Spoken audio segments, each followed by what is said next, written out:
La situazione del trasporto pubblico a Venezia è drammatico, lo è stato in tutti questi anni di Covid, ma continua anche adesso al di fuori dello stato d'emergenza e anche col rientro e il ritorno dei turisti. L'odissea del trasporto pubblico a Venezia torna in primo piano con l'arrivo dell'estate e di un flusso turistico che sta inesorabilmente risalendo ai livelli delle folle del periodo prepandemico.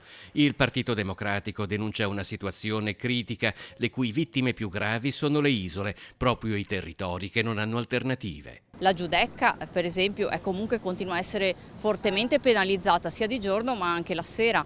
La questione relativa alla linea 2 che non continua fino al Lido, questa è un'assurdità, inaccettabile. A Murano e a Burano ci sono code infinite, a Murano c'è anche il problema dell'assenza della priority e a Burano anche lì ci sono code infinite che non sono state potenziate le linee relative. Non è questione di mancanza di soldi, dice Sambo, le scelte sono politiche, non solo perché quando si è trattato di decidere come spendere l'avanzo di bilancio lo si è indirizzato quasi totalmente verso il Bosco dello Sport di Tessera, ma anche perché ci sarebbero altri fondi da cui attingere. C'è una quota che negli ultimi 2 anni era stata destinata al trasporto pubblico, che è la cosiddetta quota Zappalorto, che di fatto si pagano con le tariffe dei biglietti, che viene trasferita normalmente al Comune. Questi 2 anni il Comune aveva rinunciato, anche su nostra pressione, dandoli ad ACTV ed AVM, quest'anno ha deciso di trattenerli. Ecco, questi soldi invece che provengono proprio dagli utenti dovrebbero invece tornare ad AVM per poter potenziare le corse.